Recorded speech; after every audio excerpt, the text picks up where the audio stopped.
Dans un petit village niché au creux des collines, vivait une fillette nommée Lila.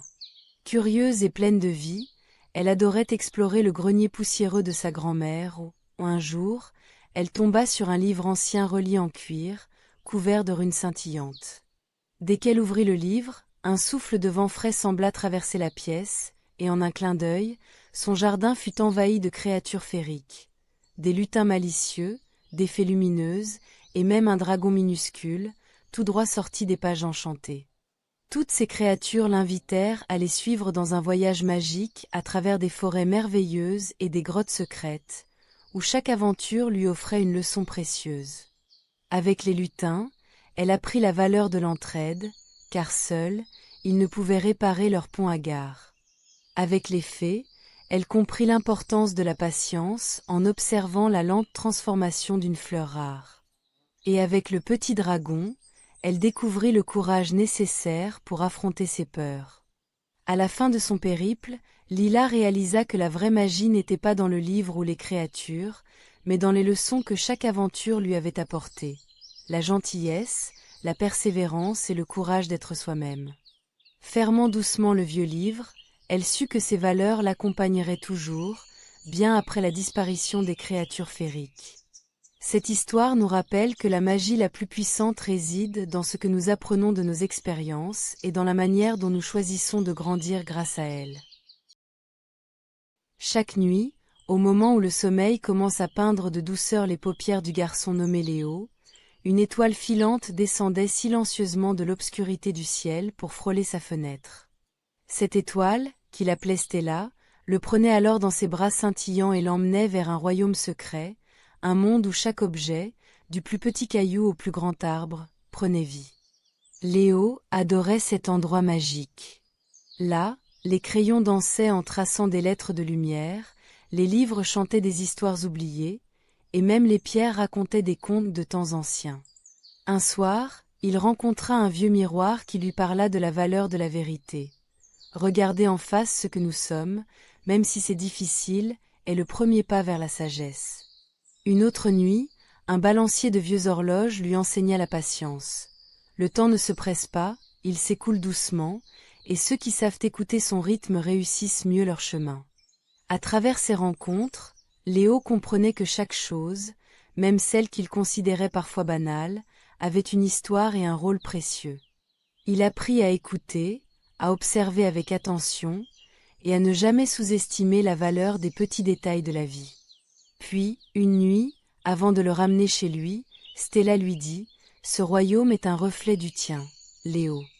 Ce que tu apprends ici t'aidera à grandir et à rendre le monde autour de toi plus vivant. » Quand il ouvrit les yeux le lendemain matin, Léo se sentit différent, prêt à découvrir la magie cachée dans les choses simples de son propre univers.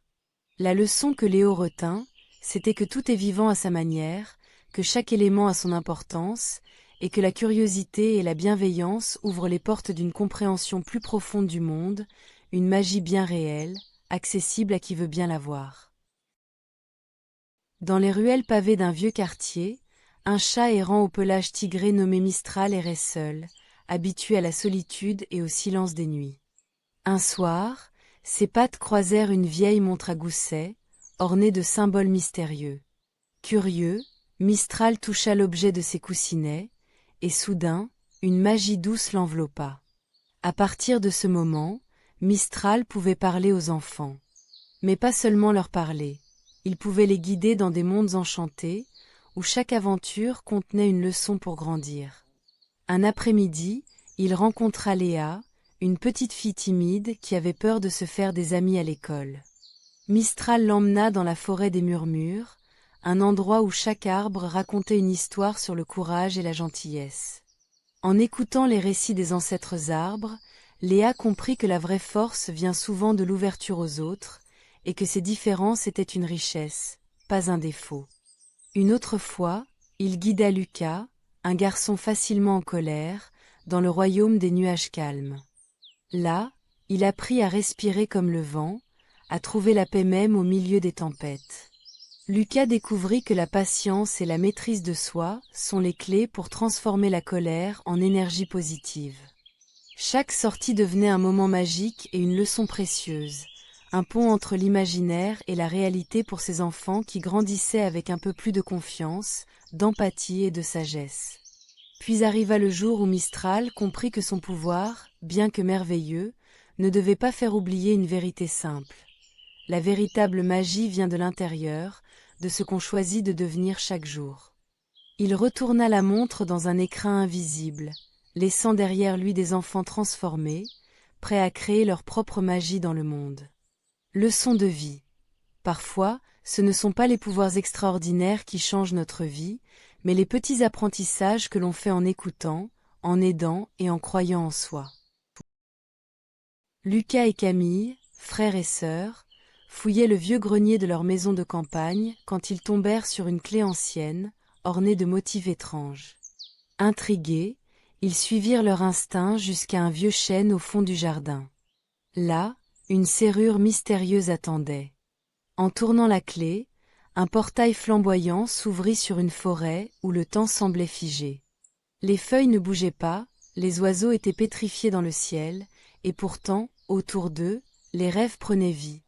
Des créatures fantastiques gambadaient entre les arbres, des paysages irréels s'étendaient à perte de vue. Lucas rêvait de voler, et soudain, des ailes lui poussèrent dans le dos. Camille, fascinée par la musique, vit des notes colorées flotter devant elle, formant une mélodie à laquelle les fleurs dansaient. Mais rapidement, ils se rendirent compte qu'ici, leurs rêves les plus profonds pouvaient aussi devenir pièges. Lucas, emporté par son envie de voler sans limite, se perdit dans le ciel figé.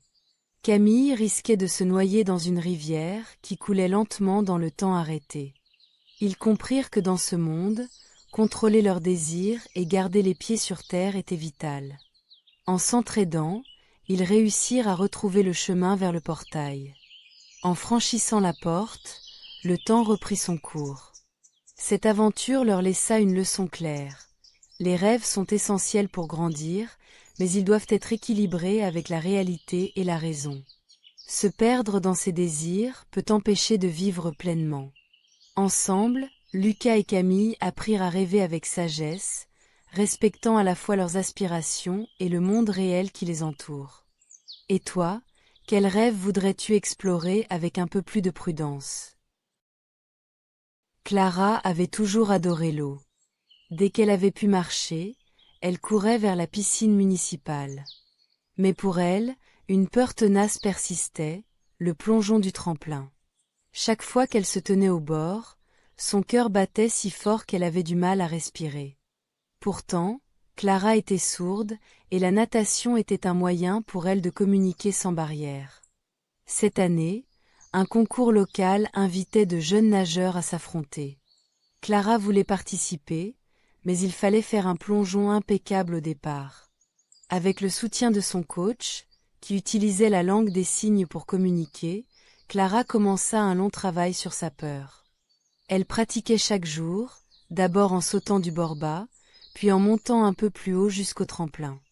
À chaque tentative, elle apprenait à connaître les sensations dans son corps, comment se détendre malgré l'adrénaline, et à faire confiance à l'eau qui l'accueillait toujours.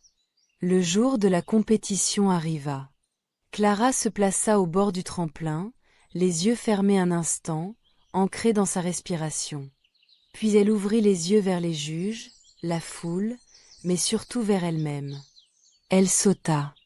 L'air sembla ralentir, puis elle entra dans l'eau avec grâce. En remontant à la surface, ses amis et sa famille éclatèrent en applaudissements. Clara avait affronté sa peur, et elle avait gagné bien plus qu'une médaille. La leçon de cette histoire? Parfois, ce qui nous effraie le plus est la porte vers ce que nous désirons profondément. Affronter ses peurs ne veut pas dire les supprimer, mais apprendre à les écouter, à comprendre ce qu'elles signifient et à avancer malgré elles. Pour Clara, cette victoire fut aussi la preuve que la force vient souvent du cœur, au-delà de ce que disent ou entendent les autres. Alors, vous, que retenez-vous de votre propre plongeon à venir?